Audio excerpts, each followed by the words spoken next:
Bem, então vamos lá. Acabei de deixar o microfone de todo mundo mudo. Quem quiser falar, pode se manifestar, desabilite o microfone, levanta a mão, fica à vontade, tá? Fazer pergunta, intervenção. Mas então estamos de volta aqui, certo? Depois de aí, eu acho que 3 ou 4 semanas sem aparecer de forma online. Mas hoje a gente vai falar um pouco sobre o recurso ordinário, o que que é, tá? O que que se trata, mas antes disso eu vou falar para vocês, a gente vai relembrar, dentro do que a gente veio estudando até agora, a gente vai falar sobre as possibilidades, o que que acontece no momento da sentença e algumas questões que a gente precisa lembrar, tá?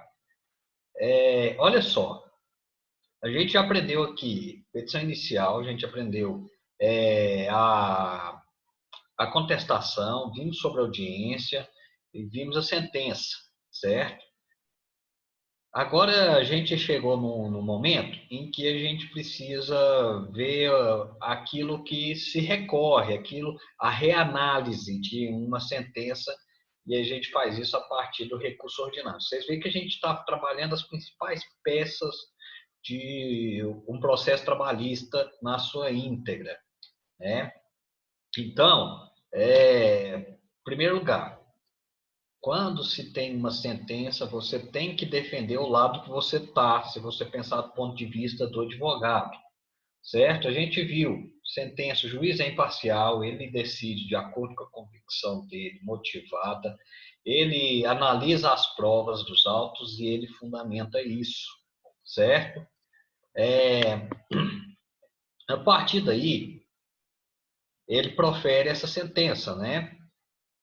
Proferida a sentença, os advogados avaliam essa sentença de acordo com os seus pedidos, certo? E de acordo com aquilo que foi comprovado no processo, levado como prova no processo, e decide o que fazer nesse momento. Então, você tem algumas atitudes a fazer. Quando chega uma sentença, agora vamos pensar como advogado. Algumas atitudes que a gente tem para fazer. Olha, a prática ela é muito parecida em todos os ramos. O problema são algumas técnicas que podem mudar de ramo para ramo, né? Mas então, lá no processo civil, tem recurso? Tem. Quando é a sentença, perdão, cabe apelação. No processo civil, na Justiça do Trabalho, da sentença, cabe recurso ordinário, certo? Só que a gente não pode esquecer que antes de um recurso ordinário, a gente tem o embargo de declaração, certo? Que é aquele recurso onde se analisa omissão, obscuridade ou contradição e erro material, tá? Pode usar também o Código de Processo Civil sobre o erro material. Qualquer desses vícios, vamos dizer assim, questões dessas 4 modalidades, caberia embargo de declaração, tá? A gente não vai falar sobre embargo de declaração, a gente não vai trazer uma petição prática sobre embargo de declaração nesse momento, tá? Podemos fazer isso mais adiante, só que para uma peça um pouco mais principal, mais completa, que seria o recurso ordinário. A partir de quando se traz a sentença, né, a gente tem a faculdade, né, como advogado, nós temos a faculdade de recorrer, certo? E essa faculdade parte do pressuposto se, analisando o processo, essa sentença está satisfatória ou não, certo? Quando a sentença não está satisfatória, retira-se aliás, a gente gera na gente o inconformismo e a gente vai recorrer, certo? Faz o recurso ordinário. O recurso ordinário vai servir para reanálise. Então, ele é recurso que se submete à instância superior para exercício do duplo grau de jurisdição, ok? Na Justiça do Trabalho, a gente tem algumas questões que num recurso ordinário são diferentes do recurso de apelação lá no processo civil. Então, houve a sentença. Ok, houve sentença. Certo?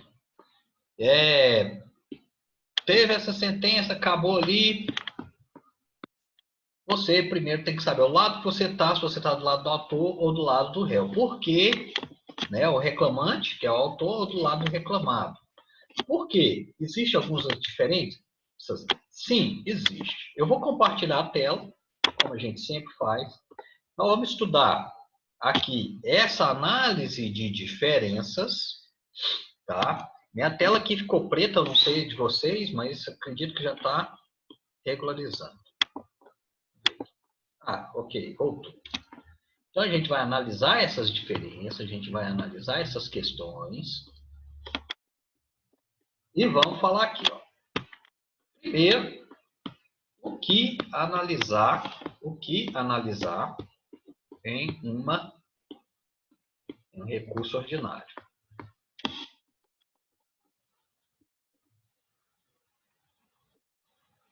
Só um minutinho. Aqui por causa de problema técnico, mas já resolvi. Então, vamos pensar, né? Primeiro ponto, eu gostaria que vocês raciocinassem quando vocês estiverem diante do caso prático, né? Primeiro, analisar a satisfação com a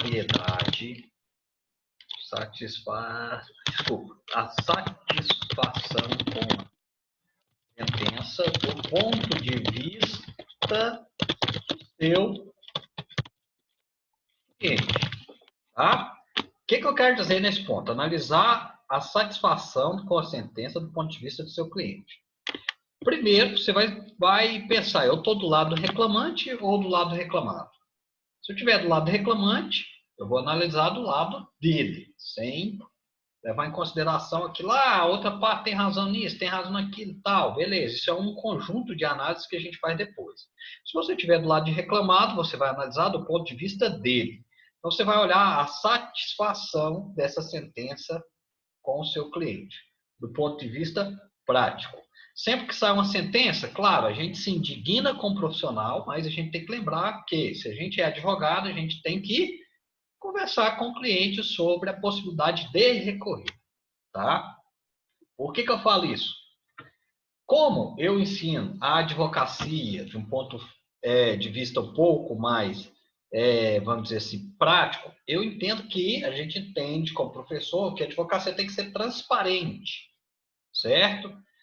Não gostei da sentença porque ela deveria ter dado de acordo com meus cálculos e tal. Isso daí é uma questão que você tem que analisar com seus clientes e não do seu ponto de vista totalmente técnico. Você só tem que analisar a técnica naquilo que você tem que explicar para o seu cliente a consequência disso ou de outro ponto de vista que o juiz sentencia, tá?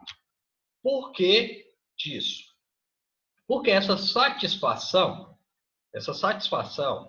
parte do pressuposto de que o cliente é, na realidade, o cliente do judiciário, vamos dizer assim, né? Esse cliente é que é o objeto do judiciário. Então, lá o judiciário precisa de... Desculpa. Lá o judiciário ele traz a sentença, mas o seu cliente, quando lhe entrega a prestação jurisdicional, ela não está sendo entregue para você como profissional de direito, mas sim para o seu cliente, tá? Então, isso você tem que analisar juntamente com ele. Muitas vezes, você pode analisar, no valor todo, o que foi dado, o que não foi dado, ou no valor individual, o que se analisa do ponto de vista de cada ponto, de cada momento ali. Então, esse momento foi isso foi aquilo outro, tal. Né? Então, você pode analisar pedido por pedido e valor global de uma condenação ou não, né? E passar para o seu cliente e passar ponto a ponto para ele, explicar as consequências de cada ponto, o que gera em cada ponto, o que gera isso, o que gera aquilo, certo? Só que como a gente está estudando o recurso ordinário ele parte do pressuposto da insatisfação, tá? Parte do pressuposto da insatisfação. Se eu vou recorrer, é porque eu estou insatisfeito. Quando seu cliente está insatisfeito, aí você vai analisar com ele os pontos de insatisfação, você vai levar a técnica para o juiz, certo? Mas você tem que avisar o seu cliente de algumas coisas, tá? Primeiro, vamos lá na CLT. A CLT prevê, né, o recurso ordinário em 2 pontos, né? Olha aqui, ó. Primeiro, o artigo aqui, ó, 893, né, que fala que das decisões cabe. E aí vem lá o inciso 2, recurso ordinário. Ok? Cabe recurso ordinário. Então, as decisões são admissíveis, os recursos ordinários. Então, a admissão está aqui, né? E aí vai, quem mais que a gente tem que analisar quanto a esse recurso ordinário? Então, vamos continuar a análise, né? E vamos aqui. A gente tem aqui, olha que interessante, né? Fala de embargos, 894, e aí vai falando. E aí a gente chega nesse ponto que é o artigo 895 da CLT, 895 da CLT, do ponto de vista técnico, olha lá, cabe recurso ordinário para a instância superior, das decisões definitivas, não são todas, né? Então, só das decisões definitivas ou terminativas, as varas e juízos, no prazo de 8 dias, certo? No prazo de 8 dias. Ok? E o inciso 2 fala assim, ó, das decisões definitivas ou terminativas dos tribunais regionais em processo de sua competência originária, no prazo de 5 dias, quer nos dissídios individuais, quer nos dissídios coletivos. O inciso 1 fala do cabimento aqui na primeira instância, vamos dizer assim, nas varas e juízos, né? Então, existe aqui, cristalino, onde a gente está, existe a vara do trabalho lusiana, né? A vara do trabalho lusiana é o juízo competente, então, a sentença que sai lá cabe recurso ordinário.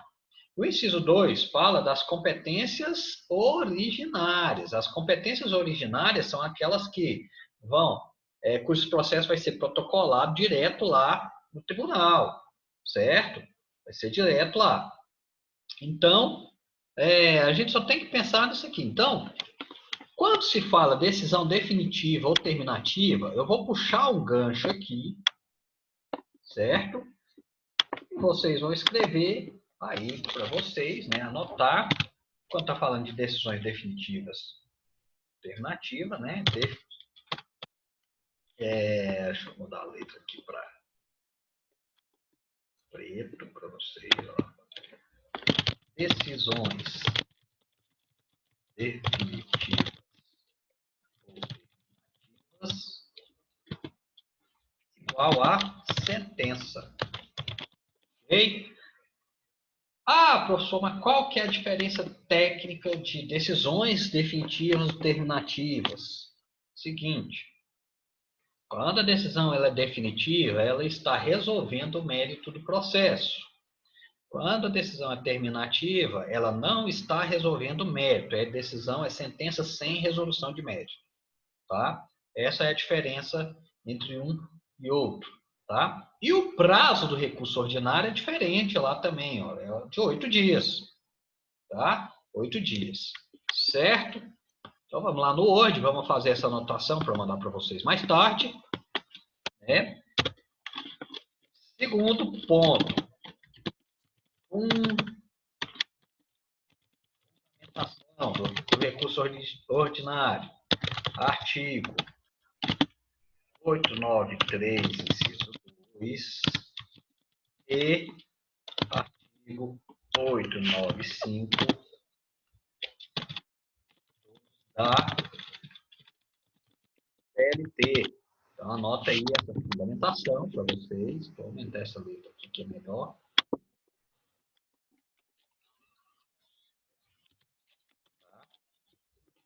Vou aumentar a letra aqui que é melhor. Ok? Aí... Entenderam isso aí? Então, a fundamentação está lá. Aí, na análise aí desses artigos que a gente leu, então vamos fazer terceiro ponto de anotação aqui, ó. Prazo, aliás, são cabíveis contra a sentença, né? Definitiva ou terminativa. Vou voltar aí, ó. Não vou escrever o que é definitivo ou terminativo, mas vamos lembrar, definitiva é com resolução de mérito, terminativa sem resolução de mérito. Ok? Quarto ponto.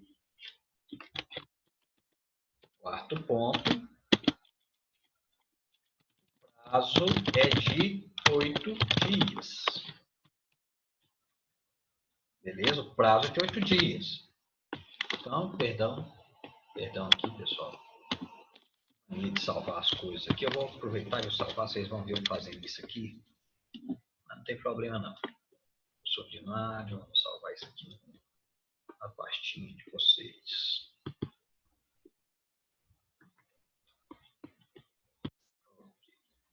Então, vamos lá. Então, prazo é de 8 dias.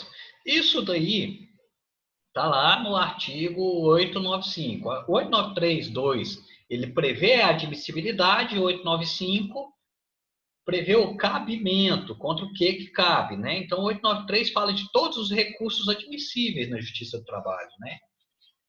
Já o 895 fala do cabimento, certo? Do recurso ordinário. Esse recurso ordinário sendo cabível, tá? Sendo cabível esse recurso ordinário, contra um ou contra outro, nós vamos voltar contra uma sentença terminativa definitiva, nós vamos voltar lá no CLT agora, certo? E vamos continuar a nossa leitura aqui, ó. O parágrafo primeiro fala assim, ó, nas reclamações sujeitas a procedimentos marítimos, recurso ordinário será imediatamente distribuído. E aí, pessoal, vocês vão ler isso aí, vai falar do procedimento dentro do tribunal, tá? Dentro do tribunal. Certo? Dentro do tribunal. Ok? Então, até aqui a gente está falando da parte de cabimento e admissão desse recurso ordinário. Quando a gente continua, né, aqui, as leituras, a gente precisa fazer outras análises. Agora nós vamos lá na frente. Só achar aqui para vocês. Lembram lá que o prazo de 8 dias para recorrer, né? Tem que lembrar que o prazo também é de 8 dias para fazer contrarrazões. Olha que interessante aqui, ó, o 897A fala do desembarque de declaração. Né? Embarque de declaração, prazo de 5 dias. Depois vocês podem pegar a CLT de vocês e ler. Né? É só dar um... Aqui, ó. Aqui, esse artigo 899, tem algumas questões que a gente tem que observar também quanto ao recurso ordinário. O caput do 899 fala assim, os recursos serão interpostos por simples petição e terão efeito meramente devolutivo, salvo as exceções previstas neste título. Ok? Permitir a execução provisória até a penhora. Interessante. Né? E aí vai trazer para a gente algumas questões, regras que são diferentes lá na apelação, na sentença civil, né? Na sentença do processo civil.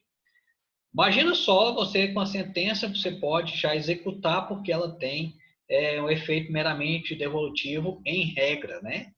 Interessante. Então, todo recurso tem efeito suspensivo? Não, ele tem que ser pedido, mas tem algumas exceções, certo? E aí vamos lá na frente aqui, ó.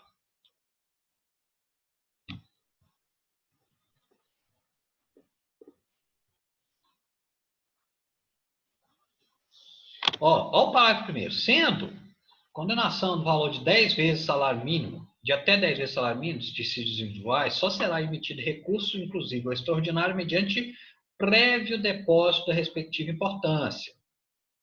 Transitada e julgada essa decisão recorrido, ordenar-se-á levantamento imediato da importância do depósito em favor da parte vencedora, ou possível despacho. Pessoal, interessante aqui, o artigo 899 traz para a gente a figura do depósito recursal, traz as regras do depósito recursal. E coisas que a gente vai ter que analisar, tá? Eu vou compartilhar aqui para vocês a tela do Word e vamos trazer algumas regras, depois a gente vai nas fundamentações dessas regras, mas vamos lá. Quarto, se o recorrente for o reclamante, este não necessitará fazer depósito recursal. Ok?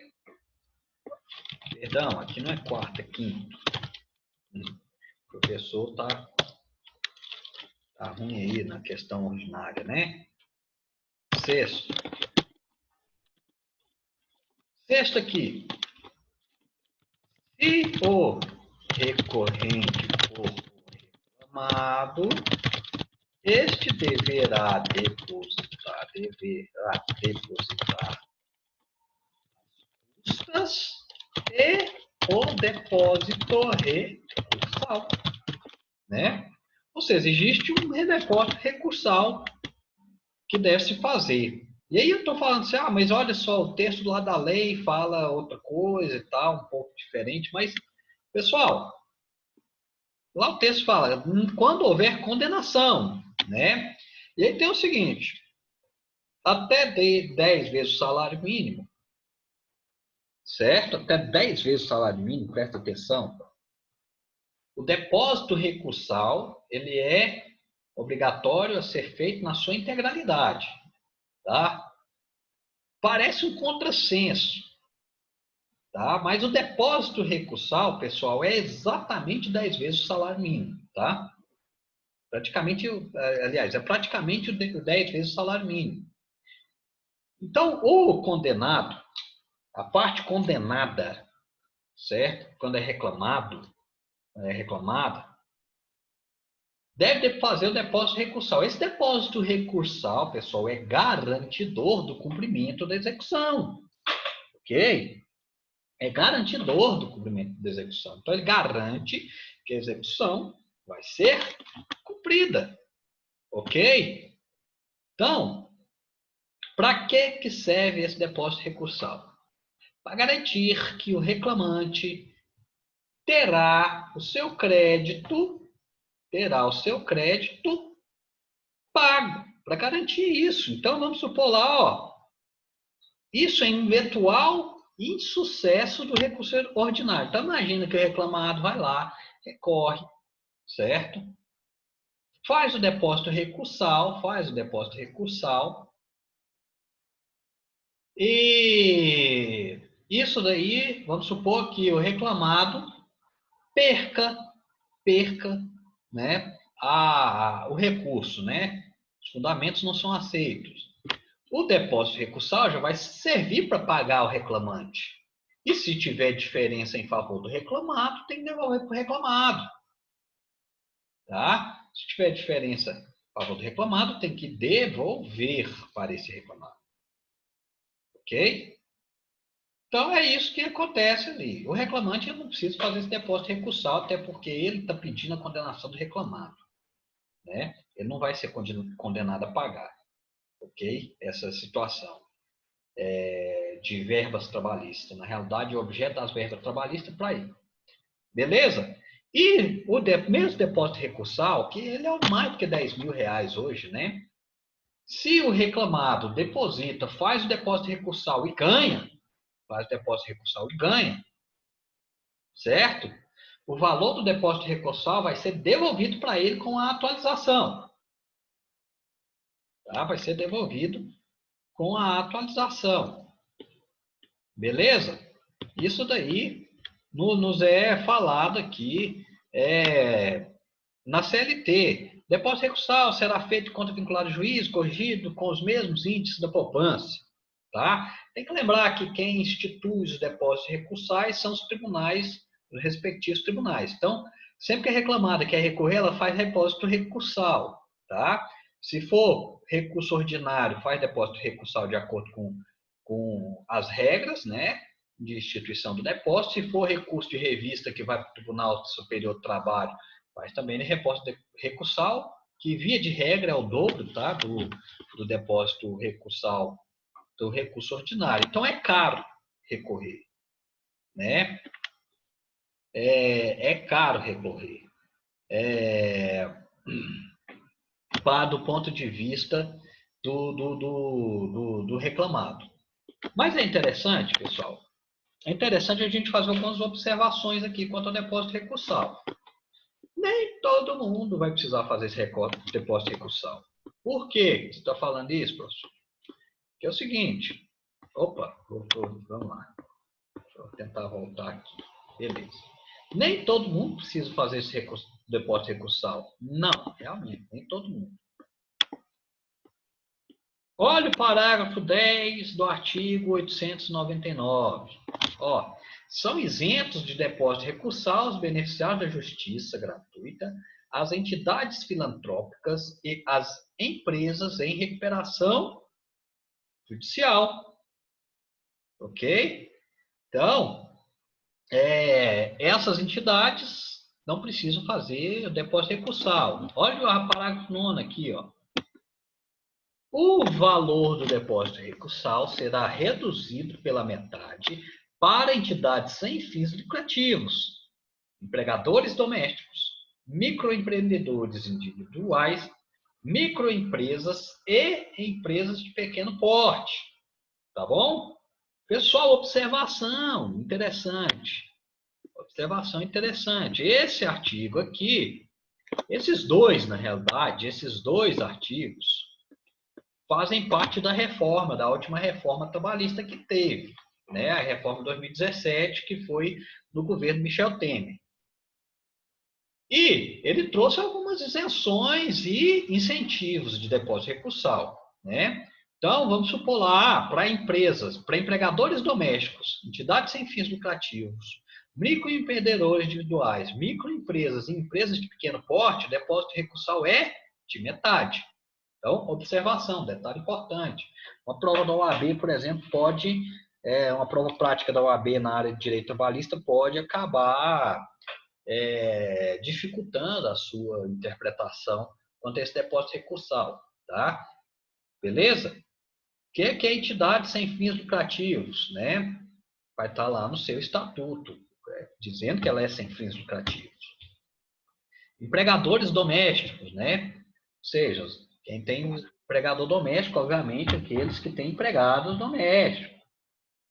Ok? Quem tem empregado doméstico.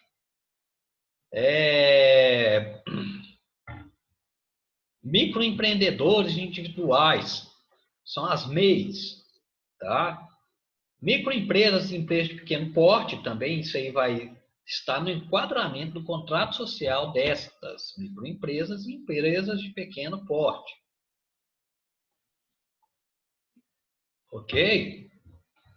Então, essas daí são microempresas e empresas de pequeno porte, analisando-se os contratos sociais, então elas serão